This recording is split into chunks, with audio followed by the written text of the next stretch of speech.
Good evening. This is Mae Brussell in Carmel, California. It's tape number 432, March the 14th, 1980, Side 1.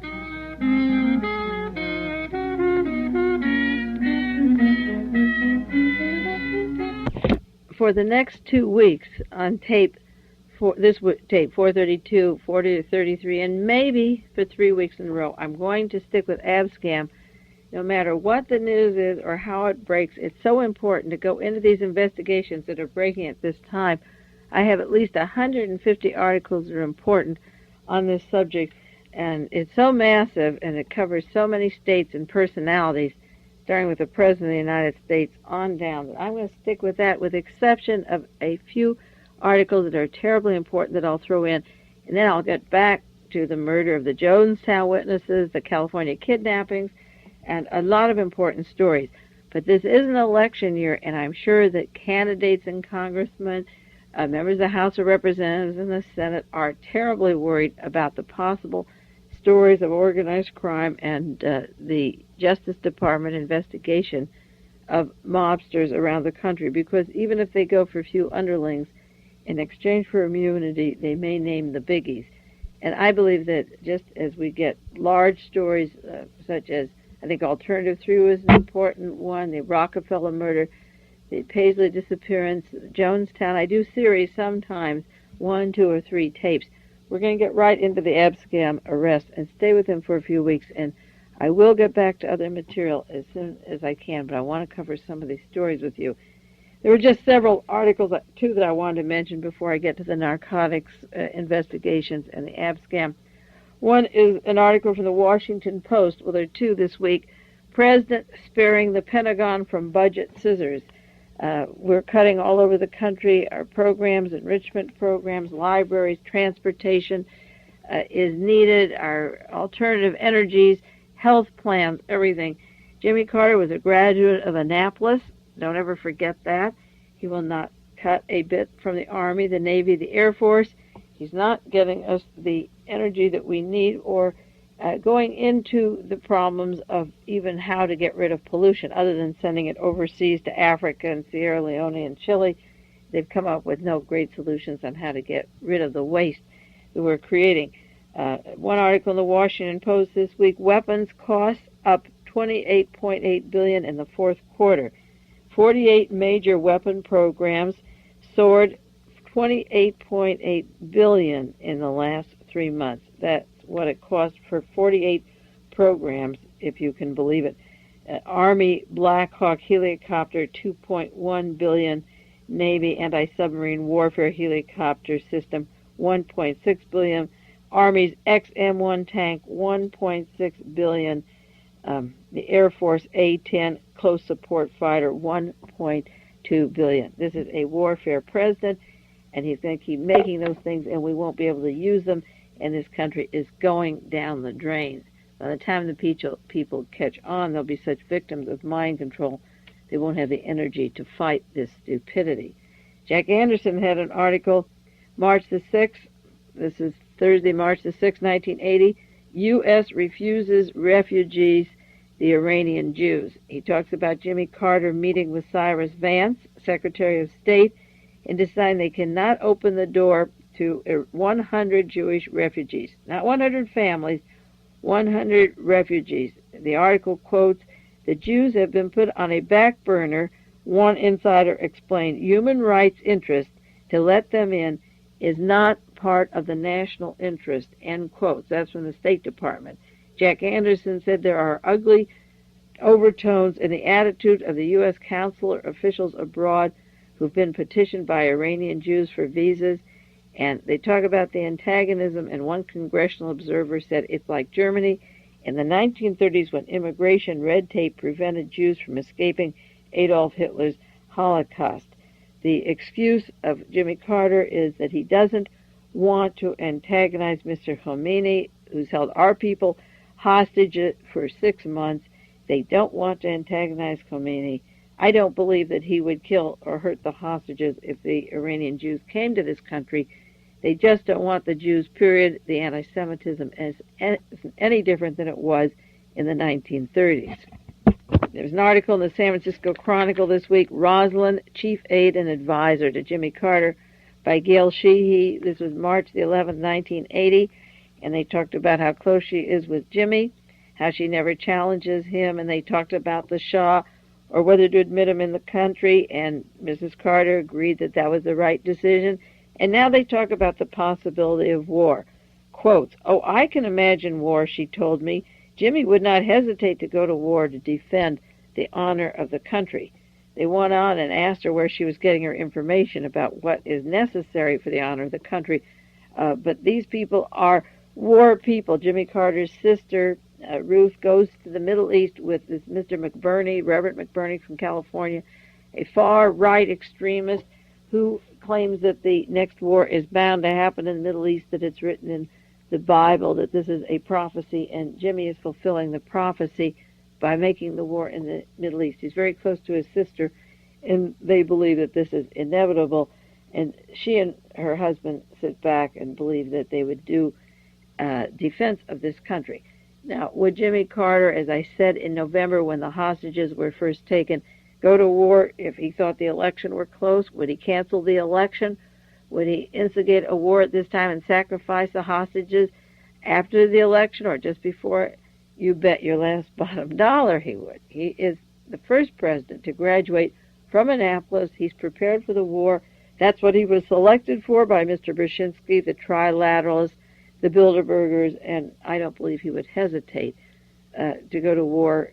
He's sitting there now, and it's very good for campaigning to keep the situation going on and on. I also mentioned a while back that Jimmy Carter has been blamed by the Shah of Iran for his being ousted, that he blames directly Jimmy for not giving them support he needed. And I brought up the conflict that Jimmy Carter represents the banking, the Rockefeller interests, the international bankers in the North, and he also represents the drug dealers in the South from Atlanta, Georgia, his own home turf that is heavy into assassination teams and drug dealing. An article in the LA Times this last week, a UPI story, Carter reportedly cut Iran clergy funds. Now, the CIA was paying $400 million a year to the clergy in Iran to keep quiet and love the Shah, and they were giving $10 million a year of our taxes to King Hussein in Jordan to keep quiet and keep control over his people. This is CIA money, and when the story of the Jordanian funds came out, Jimmy Carter told the CIA to stop paying the religious leaders of Iran. Imagine what we would do for rapid transit if we had that $400 million a year that's been going on since 1953 to clobber the heads of the people in order to keep the Shah in power for a little bit of Iranian oil. Jimmy Carter called off the payoffs to these priests, and then, according to these articles, when he halted that money, then the Shah was on his way out. So you might almost say that various actions that he took were responsible for coaxing the Shah out. When the Shah left, the drug traffic increased, and as we get into ABSCAM, and I've repeated this on many tapes, many articles over and over again, drug fighters warn that heroin flooding this country from what they call that Golden Crescent, Afghanistan, Iran, and Pakistan. Ever since the Shah of Iran was out and Jimmy Carter had eased him out, the flow of heroin in this country has just increased over 100% from what it was last year and when the Shah was removed. One large article, big upsurge in drug traffic through the Khyber Pass. And it said even though the Soviet Union is in Afghanistan, the drugs are going into Iran, they're going into Pakistan, they're going both ways. The Afghans are raising the poppy, and they're able to take their crops freely. They're produced in Afghanistan, and they're flowing in two directions, the opium and so forth. I'm sure the Soviet Union might allow this because look what it's doing to our country and our cities as it reaches Europe and reaches the United States and is pouring into our cities. It goes into the tobacco merchants, opium, hashish, marijuana, and how freely it's moving. And it says since the Shah was out, the government has allowed the increase of the drug traffic and the flow, and now the hard drugs that were banned even in Pakistan until last October are flowing out. The Pakistani law until last October banned hard drugs, but now it's just pouring out in all directions from Afghanistan to Iran, Afghanistan to Pakistan, and the crops are flowing directly now into the East Coast and into the United States. Jack Anderson has an article this week, March the 11th, 1980, The Real ABSCAM. He talks about, while the prosecutions are going on in Washington, D.C., the FBI agents employed for their various arrests, genuine Arab petrodollars are occurring around the White House. And he specifically says the White House. And last week I referred again that ABSCAM is the Cartergate. This is Jimmy Carter's links to organized crime that, if it's investigated properly, will keep flowing. And Jack Anderson talks about the Arab scams close to home, implicating members of President Carter's personal and political family. And it goes into quotations of various members of the ABSCAM who were caught, Representative Kelly and Myers and Frank Thompson, Democrat from New Jersey. But then the biggies are mentioned by Jack Anderson. He talks about the Libyan connections of Billy Carter with Gaddafi, and I've talked about that briefly. He talks about the Libyans giving expensive gifts to Billy. He is a lobbyist for Libya, and Gaddafi is very much part of the international terrorist organization that's also linked to drug traffic and gun running. And it talks about the release of airplanes, the $60 million worth of U.S. transports that were to go to Libya, and the use of Billy Carter as the ambassador or the catalyst to try and get these airplanes delivered to Gaddafi. Several weeks ago, back in December, I talked about the arrest of Frank Turpel and George Carcola from Washington, D.C. and New Jersey, assassination teams involved with narcotics and guns that they supplied through the Middle East, linked to this entire operation, the Gaddafi operation linked to Billy Carter. That's probably why since their arrest, we haven't read a thing about them in the newspaper for national security purposes. Jack Anderson talks about the Robert Vesco caper. He doesn't give a reader who has not followed the career of Robert Vesco the background of how corrupt Vesco is, but he mentions how Vesco is trying to work with Gaddafi and get these airplanes that are needed.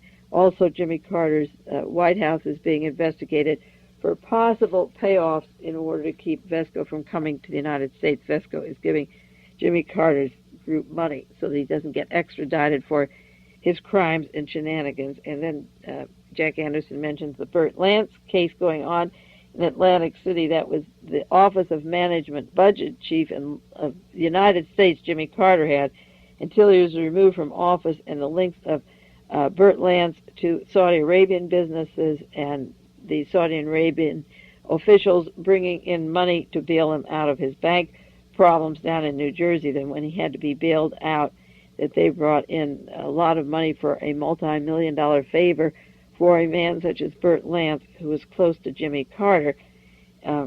This article, this one particular one by Jack Anderson, goes into the Security and Exchange Commission looking into the illegality of banking firms in Washington with real Arabs and lots of millions of dollars that are directly involved to the White House family, and the source of funds that put Jimmy Carter into office down in Georgia. The Burt Lance affair is going on.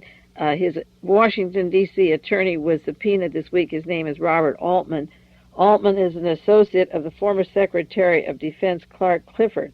Clark Clifford was the gentleman who was making speeches over in Pakistan and Middle East about several weeks ago about ready to go to war in the Persian Gulf. He's described as one of the worst warmongers. He's worked with the CIA and the Pentagon, the Defense Department, all of his political career, and the attorney for Burt Lance is the associate of Clark Clifford, the great warmonger.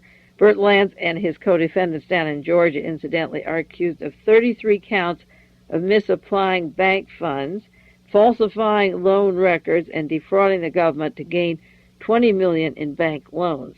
But it doesn't tell you how much money was bailed out by the oil sheiks over in Saudi Arabia. When you realize that they could bail out Burt Lance and come in with millions of dollars to be close to Jimmy Carter, you can see why Jimmy Carter can change the wording in a new UN resolution about Israel, because there's direct Arab money into the banks that funded Jimmy Carter, and it's pouring into Georgia and everywhere else at all levels, and that's why he can turn his back on Israel and say it was a mistake when everybody realizes the actions he took last week were not a mistake at all. And if Jimmy Carter is being funded by Middle East oil sheiks and Arabs, you can see why he will not let 100 Jews come into this country. It's an exact rerun of the Adolf Hitler State Department policies, as I say, that took place before, and there's money directly coming in from that part of the world into rescuing Jimmy Carter's buddies and their shenanigans that is, again, fund the president through those banks. The grand jury is investigating this week some more. Hamilton Jordan, that's chief of staff of the White House. Jordan allegedly was in New York City and asked for cocaine where it could be obtained, and a man known as Johnny C., a reputed drug dealer, according to the New York Times, allegedly supplied the cocaine to Hamilton Jordan and also to the chauffeur who drove Mr. Jordan and his companions around New York City on their visit. The Georgia Bumpkins go up to New York City to Club 54, which is managed by Roy Cohn and another side of the drug faction. I'm sure there's a big feud in the various people, the drug marketeers between each other, and he walks right into that trap in New York City, and Johnny C. supplies the cocaine, and that's being investigated right now. And of course, I've mentioned on other tapes that John Ellsworth, the Drug Enforcement Agency, who worked with Jimmy Carter, who has direct contact with Yasser Arafat, with plans to take over all the hashish growing and trafficking out of Lebanon. This Mr. Ellsworth was photographed with Rosalind Carter, as was Jim Jones, another gun runner, drug trafficker down in Guyana. Rosalind Carter was photographed with Ellsworth, and she was also photographed with a Brooklyn mobster, Jimmy Ippolito. Right after they were with the Carters, and she was at their education fund, Jimmy Ippolito and James Ippolito were both shot. This was in October of last year, and allegedly they were shot because they were too upfront with the Carters and photographed at a time where they weren't supposed to be so obvious. Mr. Ellsworth's friends, he has 16 friends that were indicted in New York just in April on conspiracy charges involving marijuana, cocaine, and hashish. This fellow was in the White House, photographed with Rosalind Carter, and as I say, the Ippolito son, and then the father. One was photographed with her, and then both were killed. The drug connections of ABSCAM could reach all over and undo what I call the Cartergate if it keeps going right. Another article, February 24th, 1980, the San Jose Mercury, talking about the geographical areas that are supporting Jimmy Carter: New York, Florida, Georgia, Texas, and the District of Columbia. Of course, all heavily involved in drug traffic. They list people supporting Carter: Morris Schenker, the Teamster Union president; Jimmy Hoffa's defense attorney, owner of the Dunes Hotel Casino in Las Vegas, and the holder of $100 million in Teamsters pension fund loans. Now, Morris Schenker is one of the people behind Jimmy Carter, and this comes at a time when Senator Howard Cannon and Mr. Dorfman of the Teamsters pension fund are being linked to deaths in the Teamsters Union, extortion, and a long list of crimes that connects to other areas of ABSCAM around the country. Also listed contributing Jimmy Carter, the usuals like General Motors, American Telephone, Coca-Cola, Bechtel, and so forth. They list among the 334 lawyers Louis Nizer, who wrote the introduction to the Warren Report, the first one in 1964, who has concealed Nazis in this country and worked with the highest levels of conspiracy and the intelligence community. And then they give another supporter, Clark Clifford, and refer to him.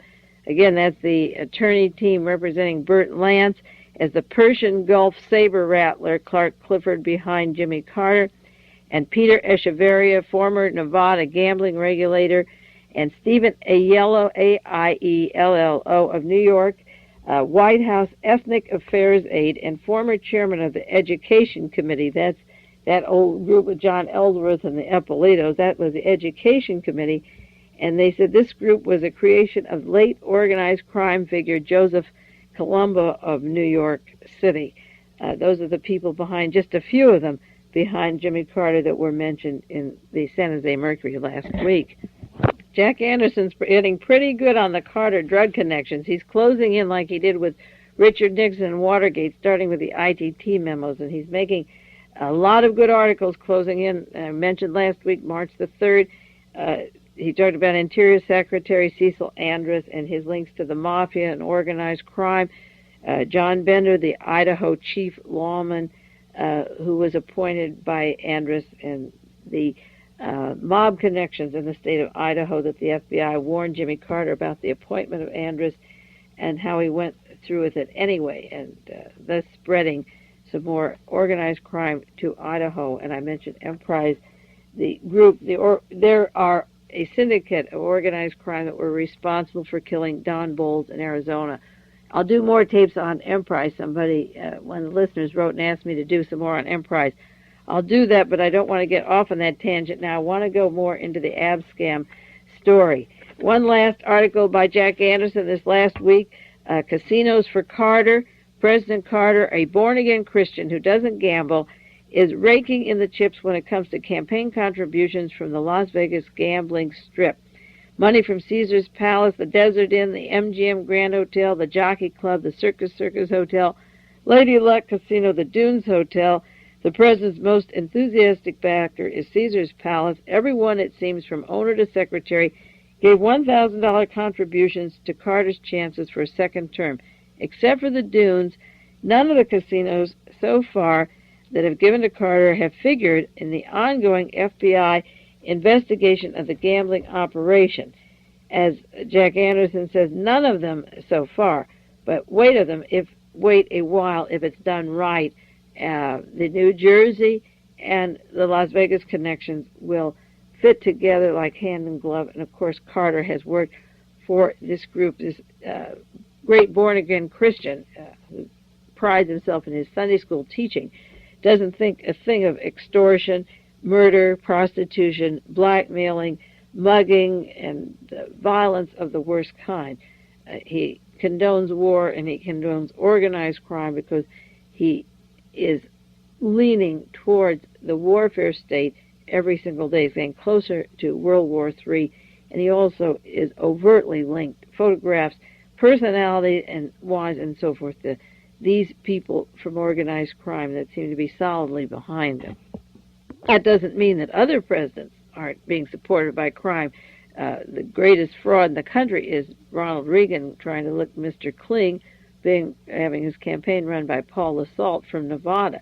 But Reagan has never been photographed with so many mob figures or been linked in all the years of whatever he's done. He hasn't had this many open links to organized crime that Jimmy Carter has.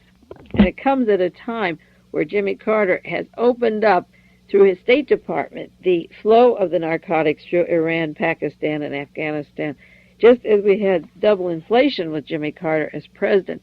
And goodness knows I don't like Gerald Ford. As president of the United States, the inflation and the problems in this country were so much worse, even with Jimmy Carter, that it's at a panic level. And the drug problem increased with the inflation also. He brought in much more of the drugs and narcotics through his political decisions and the people he associates with, his whole Middle Eastern crowd and the policies he's done. He's responsible for this narcotic traffic and the prostitutions and the murders and the things they're going to follow. That's why it's so important for the FBI and the Justice Department to nip some of this, which they've been wanting to do and never could do under J. Edgar Hoover. It's so important that the ABSCAM investigations not be halted and hushed up because, as one member in Congress said, if this goes properly, it will involve 50% of the Congress of the United States. New Solidarity, put out by the Labor Party, Labor Caucus, had an article last week, February 19th, using the Army to fight dope. And they had a message that was sent originally to their National Anti-Drug Coalition in Detroit, Michigan, September 1979, by an Army major, Fiumano, and his suggestion was that we bring in the United States Army, the helicopters, the Grumman aircraft, to fight organized crime or fight the dope traffic in the United States. Last week I quoted the National Labor Party by saying that ABSCAM, with their express purposes of getting murderers, criminals, drug traffickers, extortionists, they're accused of bringing in a Gestapo in the United States, and then the next week, totally contradictory, they say, use the Army to fight the dope. I would prefer the Justice Department to the Army. The Army brought in the most dope from the Southeast Asian War in Vietnam through Air America, through the bodies of corpses. Organized crime has vending machines on every Army base. Army and organized crime have gone hand in glove. And if ABSCAM is the Gestapo, is the legal method of catching people like Carlos Marcello, the Immigration Department, or various members of Congress who are involved in dope and corruption, if the Justice Department can do it, they should do it. When you get the Army bringing in the dope dealers, then you really have a problem. And this article by Michael Steinberg ends with a quotation of a letter, as I said, that was sent to the meeting in Detroit, Michigan, and it says, "Please review the military capability of the military forces available to the United States. Lynn, meaning Lyndon LaRoche, my grateful thanks to you for your support and everybody here. May the peace of Christ be with you. All that's from my religion and you and your religion. Thank you very much." I get very suspicious when we get letters about the peace of Christ and we suggest that the United States Army and the Army Air Force and so forth be the ones to go after organized crime and dope, particularly with the past history, as I say, of the Army with dope. There was an excellent article in the Village Voice by Wayne Barrett and Jack Newfield on the arrests on ABSCAM. It's called Notes on ABSCAM, and it refers to Tom Puccio, Puccio, 11-year federal prosecutor in organized crime in New York City. And it defends Puccio where he was being attacked by various people right away as soon as the ABSCAM arrest came down. And they pointed out that he resisted the efforts of Robert Del Tufo, that's the U.S. Attorney in New Jersey, to not arrest Senator Harrison Williams. Del Tufo didn't want to arrest Harrison Williams, and Del Tufo is the man that was appointed by Jimmy Carter, I mentioned once before on a tape, as the U.S. Attorney in New Jersey, and he wanted to drop the charges. And this particular Senator Williams is involved with the London casinos.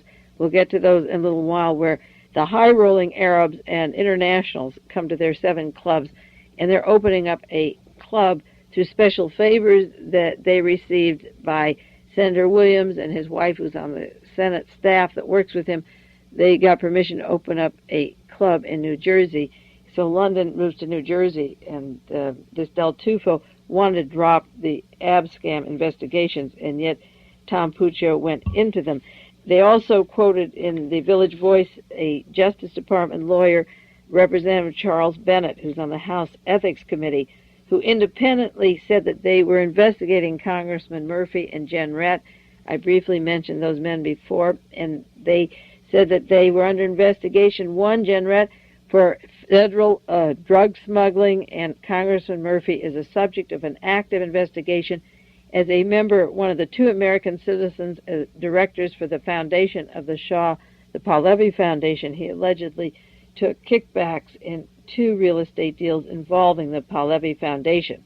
One had to do with negotiating the possible purchase of the Seagram's building in New York City, and it fell through, and the kickback questions being investigated. Congressman Murphy and Jen Rett were troublemakers before, and the fact that Tom Puccio could go after them and try to get an indictment, which the federal prosecutors haven't done for 3 years, is something that the Village Voice called attention to that shouldn't be put down. William Webster, the director of the FBI, was called before Congress this week to defend the ABSCAM operation, and he said the only way you can catch people on bribery and so forth in undercover operations is the type of work that they were doing, where these various goodies were offered and the men fell for it and went to it. And he claimed before the congressional committees that he wasn't baiting these people. He said the middlemen themselves were target of FBI investigations and that they were going to be arrested, and that they named politicians who they said, in quotes, they controlled.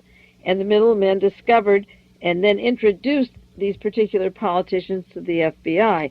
This was an answer to Don Edwards, a former FBI agent from San Jose, who's a member of Congress, and the Banana family and organized crime family is thick in the San Jose area, and Don Edwards is getting a little panicky about this investigation. The only people who would be panicky are those that would be involved in it. The middlemen weren't used as bait. The middlemen were men under investigation who began to speak and said, these are the men we own, and they proved it to the FBI by these men coming over and over again for visits and gladly stuffing money into their pockets. On the other side of this tape, we'll get into more of ABSCAM, the scandalous investigations going on at the present time.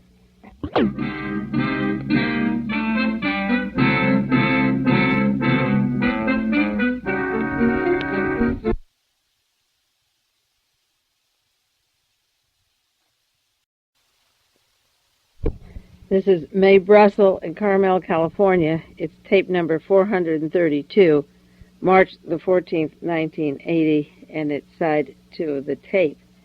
There are a lot of investigations of organized crime figures coming out in the news now. They're going to be bursting out like popcorn, and then at some point, hopefully, they'll link together just at the time of Watergate, after the men were arrested at the hotel. It seemed like an operation that just involved some Republicans and Democrats at the Watergate Hotel, and then it carried out all over the country to various dirty trick operations, and even in Beverly Hills, going into the offices of Dr. Lewis Fielding, and Watergate became a national, international story of agents and people. And that's the way the ABSCAM story is going to break. There was an article in the Associated Press this last week, March the 9th, 1980. FBI bug reveals secret world of mob leaders. It goes into the business of crime, organized crime, and 5 men that met. They were part of the Cosa Nostra in Kansas.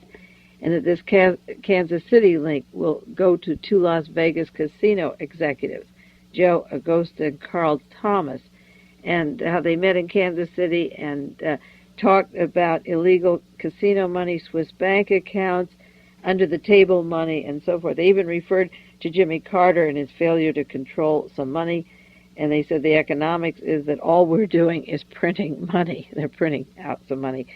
These men are involved in mob murders, racketeering, casino skimming, and they're also linked to the Teamsters Union and officials and other mob leaders.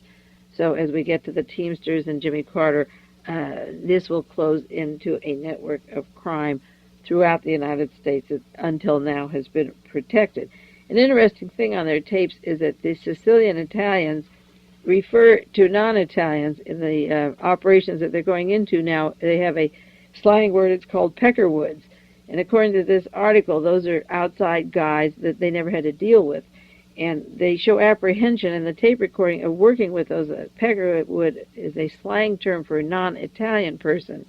And this one article says that the Teamsters, mobsters that they were investigating were U.S. citizens of Sicilian ancestry, and that they talked on their tapes, when they were tape recorded, about preferring Sicilians and other Italians, and that they were going to have to share their business with non-Italians. And the Italian mobsters talked about people of Lebanese descent and people from the Middle East, and they were a little bit leery about, they had some not very nice things to say about these people.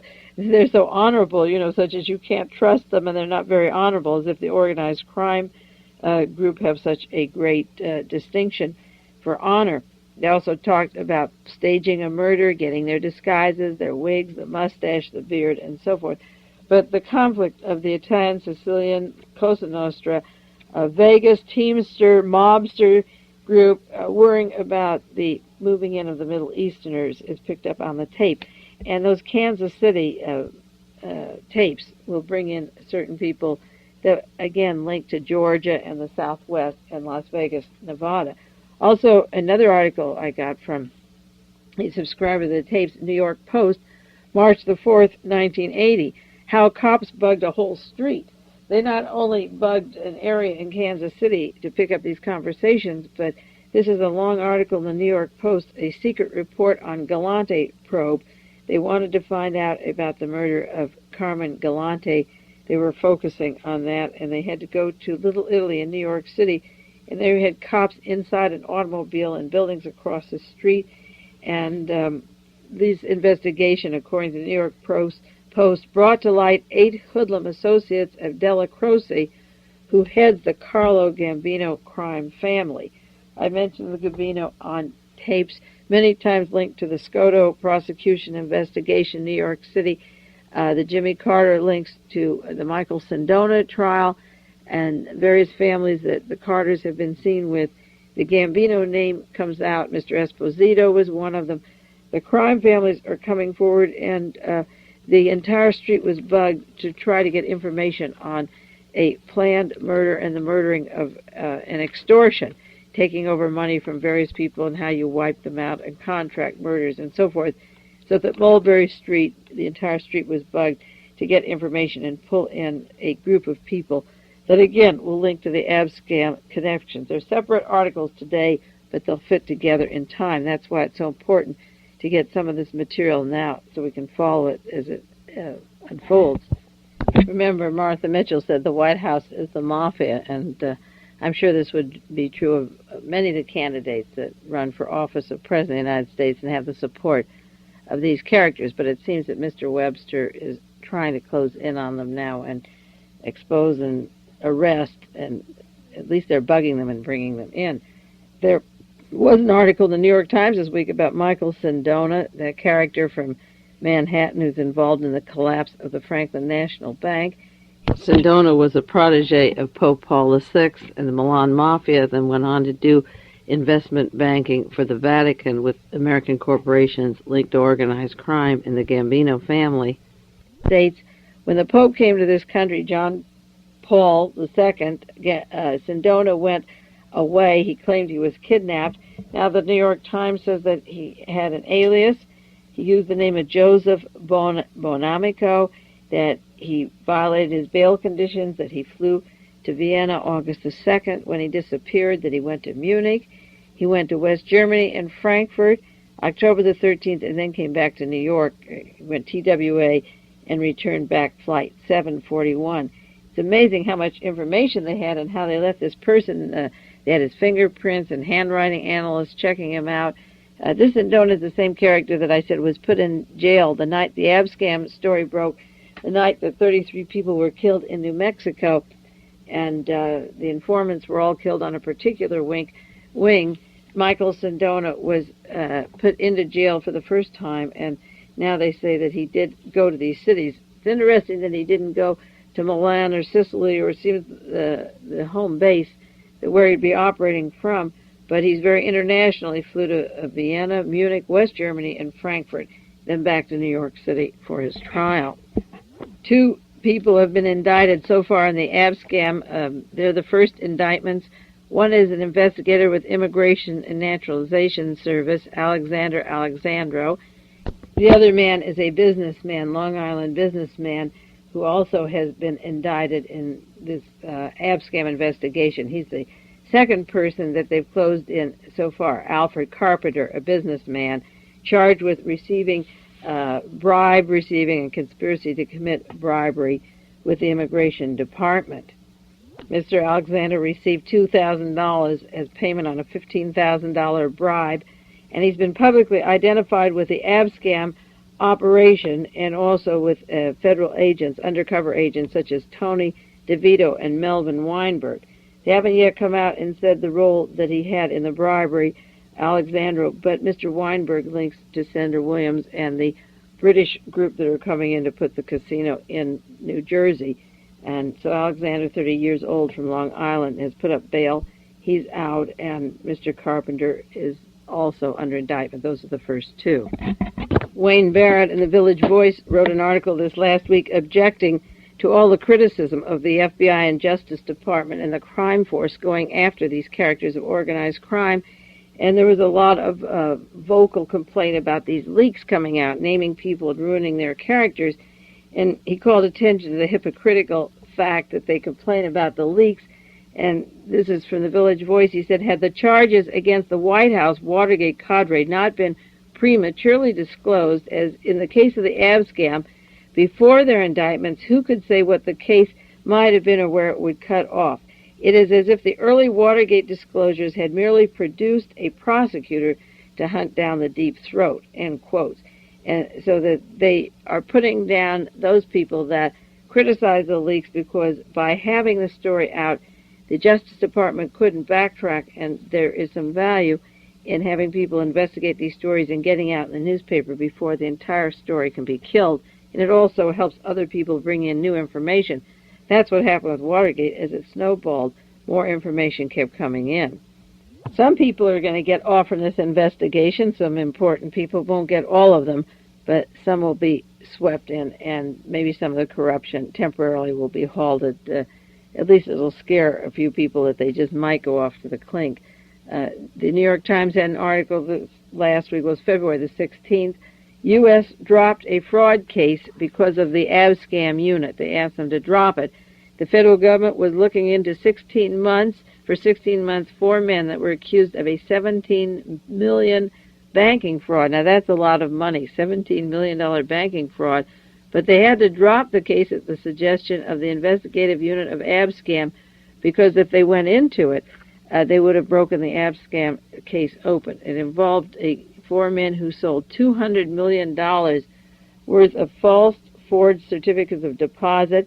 It involved a bank in the West Indies, and when they got tangled with the Abdul Enterprises, which was the ABSCAM story, they had to drop the charges. The 4 men were arrested at LaGuardia Airport October the 4th, 1978, but the federal court, on the suggestion of the government, dropped the case. It involved the International Bank and Trust Company of London, based in St. Vincent, the British West Indies. The 4 men were arrested for illegal acts and a lot of money going down the drain, but somebody, by the grace of God, stepped in, and maybe they're the most important links, and the charges were dropped, but they were delivering false forged certificates that involved, as I say, $200 million, and the federal government dropped the charges on them.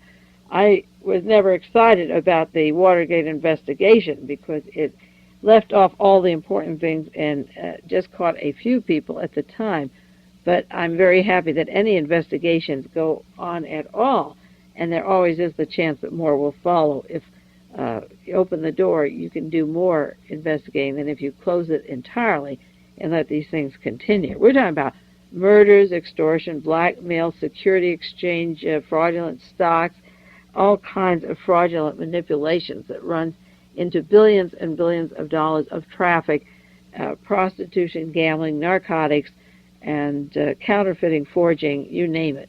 So that anything that's done is better than ignoring this, which J. Edgar Hoover did all the years that he was in the FBI. He worked with them, therefore he ignored them. The week before the ABSCAM story broke, I was talking about that William Taub that worked with the CIA and organized crime in the Vatican, and the pictures that he had that were stolen by the Teamsters, so that the stolen art story was in my mind when ABSCAM broke, and I went into some detail about that on past tapes. I did mention a man that was killed in New York City, a New York art dealer, Richard Coleman, who was murdered. And February the 24th, 1960, the New York Times has an update on the article. The 26-year-old lawyer by the name of Stephen Sladek, S-Z-L-A-D-E-K, of Brooklyn, was also murdered in the apartment. They didn't name for a week or so who was murdered along with Mr. Coleman, but he had original oils and Rubens and Titians, one worth $2.3 million in the apartment. He had valuable antiques and works of art, and according to the New York Times, they did not rule out robbery as a motive, so we don't know what oil paintings, if any, were taken. They suggested, some articles suggested they were taken, others said no, but in addition to Richard Coleman being murdered, there was an attorney at the house, and I think that's interesting, and not a houseboy or just an incidental guest who was there, but an attorney also murdered. And many of you, I'm sure, saw the article about ABSCAM, the stolen art that was returned to the home of Sidney Holtzman. Sidney Holtzman is the father of Elizabeth Holtzman from the House of Representatives. On some of the ABSCAM tapes, some member of Congress or persons working with organized crime were talking about trying to get Elizabeth Holtzman, I guess, entrap or entice her into some of these offers, and on the tapes there's a remark, she's too clean, they couldn't work with her, that she's too clean, and so she's going to come out ahead when the trial begins, I understand, because they just couldn't deal with Elizabeth Holtzman. Her father was very unhappy, according to the Washington Post, that these pictures were retrieved by the FBI and announced so blatantly through their disguise of the Arab world. They were able to procure back 10 art objects, 10 pictures and a bronze worth $50,000. And Elizabeth Holzman's father said, in quotes, "Their announcement has made me a burglary target for the whole world. I'd call it sheer stupidity." But on the other hand, he has one oil painting that was worth $875,000 in 1961. He has 10 paintings and a statue of Picasso worth $75,000. And maybe the IRS will go into the income of some of these people who accrue millions of dollars of art objects and compare it, say, to their earnings, and maybe ABSCAM is going to bring in more than a lot of people imagine if you compare what is taken, such as the 2.3 million Titian that was at the home of the one gentleman who was murdered, where the two men were killed, and millions of dollars of valuable art that should be in museums that is very, very valuable is floating around homes, and I'm sure that there must be some comparison to what is earned in the method of procuring and the taxes on the income of getting these art objects, that as they pull in the stolen art scam, it's going to make a lot of people very angry. You can see why, embarrassed, and maybe investigated in the future. Met in New Hampshire. They were asked about Mr. Miller in the Federal Reserve, who's now Secretary of the Treasury, about the possibility of Textron bribing foreign officials for $5 million more for contracts, and John Connally and Philip Crane, George Bush and Howard Baker and Robert Dole said they were for honesty, but they couldn't pass judgment on Mr. Miller. At the time, they didn't have enough information. Judge Anderson said that he'd like to know more about Textron, and that if he was guilty, it was outright bribery, and that Miller should be canned for being a crook or dumb. Either one, he shouldn't be head of the Secretary of the Treasury. And Ronald Reagan came out for bribery. He said that it makes money. If it makes money, or if someone somewhere is doing it, I'm for it.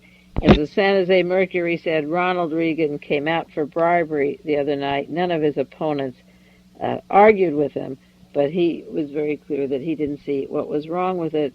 You may as well make a dishonest buck. The American Civil Liberties Organization, one that I stopped giving my small contributions 2 years ago as they defended the Nazi Party, came out in the New York Times article when ABSCAM stories broke. Bribery investigation disclosure called outrageous by ACLU. It's no more outrageous for the FBI to investigate murders, narcotics, gambling, prostitution, racketeering, extortion than it is to investigate why certain Republicans were at the Democratic headquarters in June of 1972. Ira Glazer, the ACLU's executive director, said the disclosures were outrageous and in an election year could stigmatize officials who might later be found innocent. I might say again that many of the people mentioned here, and we'll be going into those more on this tape or later, were already investigated or being investigated in crimes, and they were in the pockets of known criminals who already were charged with crimes, and the criminals or the middlemen proved it by just producing these men who came and stuffed the valises and even took stocks and so forth. They weren't getting innocent people. They weren't stigmatizing innocent people. And I don't know why the ACLU should be so quick to say that these arrests or the suggestion of arrests is outrageous. Keep in mind that only 2 arrests have taken place so far, and the story broke February the 2nd, and this happens to be March the 14th. 50% of the Congress is in the pay of organized crime. You can see why there's such a silence in the news media and everywhere about getting into this matter of catching mobsters and organized crime people. John Connally isn't in the races anymore, but John Connally could have an appointment for he was Secretary of the Treasury once, he was Secretary of the Navy, and if he supports Ronald Reagan, for example, he may get a very nice appointment. I have an article that Lyndon Johnson was going to appoint John Connally as Chief Justice of the Supreme Court. Billy Graham wanted him Chief Justice of the Supreme Court. John Connally is wrapping the FBI, the ABSCAM investigations, and he says you shouldn't test the morality of public figures. Well, coming from Dallas, Texas, he knows what he's saying, because he said if you create circumstances and test their morality, you're enticing them to the lair. And as I say, his whole career is so filled with people that have not only been enticed, they came running. He had to defend himself as a sleazy operator, even in campaign speeches. But Mr. Edwards, Don Edwards of the FBI, and Congress is objecting to ABSCAM. The ACLU is objecting. John Connolly was objecting. It's a pretty sad state of affairs when they're so quick to close in and defend these known mob families and the links to organized crime that have spread in every city to cause so much pain in terms of burglaries, killings, narcotics, and the consequence of having so many people drugged and having to steal or kill to get a fix every night. It's about time we stop some of this drug traffic in the United States. And even though it is selective in who they pick, I believe that the intent to get some of these mobsters is proven by the fact that they are bugging these streets and these restaurants and pulling them in. Howard Baker, the Senate Minority Leader, was another one urging Congress to act quickly, and he said, let's resolve the Sting allegations. That was the week after the arrest. They were February the 2nd. By February the 11th, Howard Baker said, let's get an investigation going like the Watergate. And, of course, he sat on the Watergate investigations and went to Richard Nixon every night and tattled and squealed and worked against the House Select Committee as he sat on it. Senator Minority Leader, this is a quotation from the Washington Post, said to Congress, he said, the Congress will go down the tube, this is a quote, if it decides to sit back and wait for justice to take its course in connection with the videotaping of 8 of its members. I don't think the country will wait that long until they're properly investigated for their political influence being paid off with bribes. I think the leadership of the Congress should sit down together and say, look, this is as bad as anything that's been alleged against Congress since Teapot Dome, a scandal in the Harding administration nearly 60 years ago. We have a precedent of doing an honorable and thorough job on Watergate. Now let's figure out how we're going to do it now, today. Well, Baker is not running for president, but again, he could get a cabinet position. And his view of ABSCAM, and I think it's important, is that they should sit down before it gets like Harding's administration 60 years ago, that the leadership of Congress is involved. It's the biggest thing since the Teapot Dome scandal, and he said, don't sit back and wait for justice to take its course. We should do something now. The country can't wait that long. I love that quotation of Howard Baker's. Let's not wait till justice takes its course. The country, I don't think the country can wait that long, and he compared it to the Teapot Dome scandal. There was an article in the Washington Post, February the 19th, 1980, by Stanley Pottinger. He's from the Justice Department, a former Assistant Attorney General of the Justice Department, and it's called In Defense of ABSCAM. And he said, the FBI did not initially focus on members of Congress, but on interstate organized crime operation involving stolen securities and works of art. The FBI had been under pressure from Congress to focus its attention on organized crime and illegality in the corporate suite. They didn't stop there. Criminal suspects that they caught bragged having politicians in their pockets. That's what Mr. William Webster said of the FBI. Pottinger says, one has to wonder if the instant criticism would be as loud if the targets of the probe were not members of Congress. He said the leaks of the operation are damaging to the whole affair, and should the government turn out to deliberately leak it, it would be terrible. It would be a severe consequence if they were doing that in order to protect those criminals once the story started to break.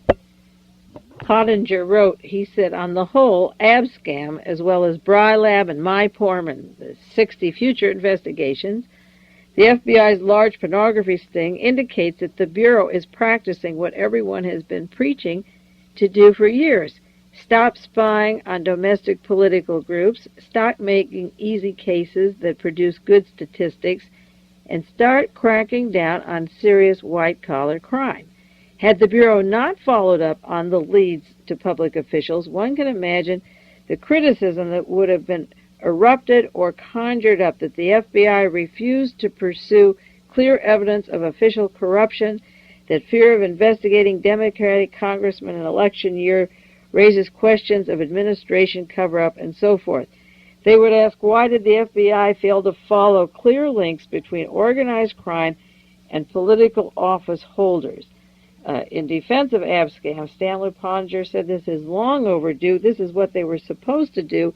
Why is everybody panicking now when the FBI is finally doing something, crime in the suites, that is long overdue?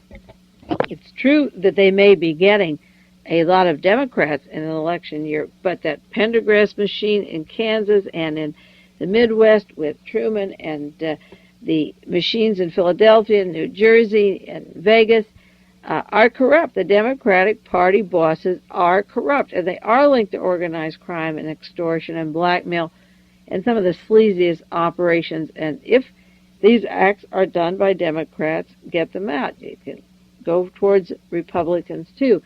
But the Democratic Party is far from clean, and their links to crime are offensive. And therefore, if it comes to an election year, that's just the way the cookie crumbles.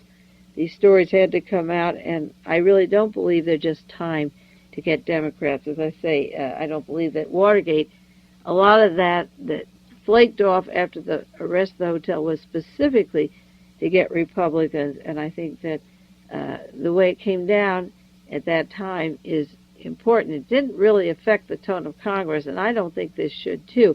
But there are a lot of criminals and a lot of blackmailing and a lot of people kept in office because of murders and extortion and bribery and blackmailing, prostitution, child prostitution, payoffs, and everyone who's caught in it, even if 50% of the Congress, has to go get rid of them. And if it's bigger than Teapot Dome, so what? We survived that, and I think we would survive another Watergate, and I think that it's long overdue, and it's time to get on with the show. And I think that Pottinger's article is right. If they had these men that were arrested on small jobs and didn't go to the other story, they would have been blamed later. So, as I said, get on with the show and keep ABSCAM rolling. I want to stay with it to set a lot of groundwork for you so that you can follow it more closely. There was an article in the Washington Post explaining the FBI and their 50 undercover agents that are going into organized crime. And it said, only in the last 3 years since the passing of J. Edgar Hoover era, the FBI has systematically trained agents to infiltrate the heart of organized criminal groups. Undercover agents now carry off sophisticated stings that may begin with hijacked truckloads of stolen goods and end in probes of connections between underworld figures and politicians. This article says that studies of organized crime have shown it requires protection from public servants and local cop on the beat high up to the highest officials. According to the Justice Department, we consider that one important part of our attack on organized crime has to go with the public official. We have some ongoing operations that are pervasive of organized crime and political systems in parts of this country, starting with former Director Clarence Kelly, early 1970s, and continuing under Director William Webster. The Bureau has targeted its resources on white-collar crime, organized crime, and political corruption. You can't argue that if it's going to work and if they're really going to go into these people. Webster said, "We have no intent in testing any public officials. We have an obligation when information about criminality comes to us to run down leads and pursue them. Several hundred FBI agents have been trained with special courses. They take several weeks. They're learning a new language, and they, according to this article, are no shrinking violets. They are getting in the field and getting messed up and working with those people, the middlemen, the criminals, and the politicians that make them possible. For every person in organized crime that's allowed to work, there's a politician, according to Mr. Webster, who's making it possible for them to survive." Next week on tape 433, I'm going to continue with the ABSCAM story. I'm going to call it ABSCAM, but there are many more investigations. And we'll go into the area of the Southwest corruption that I briefly listed last week, and the Philadelphia connections, the Immigration Department, details on them and on their specific informants, who they are and how they broke the story open, and the Chase Manhattan Bank, and just one operation such as Allstamp with the PLO money going to violence overseas and weapons overseas, and the New Jersey officials and the Teamster connections. I'll go into more detail on specific personalities, not so much the goals, but how they operate and what's been learned about them so far, and the sleazy characters that have been caught in the net so far. As I said once before, these are not archangels that have been just tapped on the shoulder by people to be prosecuted, innocent little babes in the wood. These are people that were easy to catch because they were under the control of the crime lords. And I want to get into ABSCAM with a lot of detail for, as I say, next week and the week after, then get back to the general news, and then we can pick up individual cases like the Sindona case and isolated other pieces of information that I do want to keep up. I don't want to lose track of, but I think we'll stay with ABSCAM, and if you have interesting articles from various cities, send them to me where these stories are breaking, because I can't possibly collect all the newspaper articles that pertain to it. This is Mae Brussell in Carmel, California. I'll sign off with a little of Mac the Knife from the Threepenny Opera, and I'll be back with you next week, and you take care until then. Oh, the shark has pretty teeth, dear, and he shows them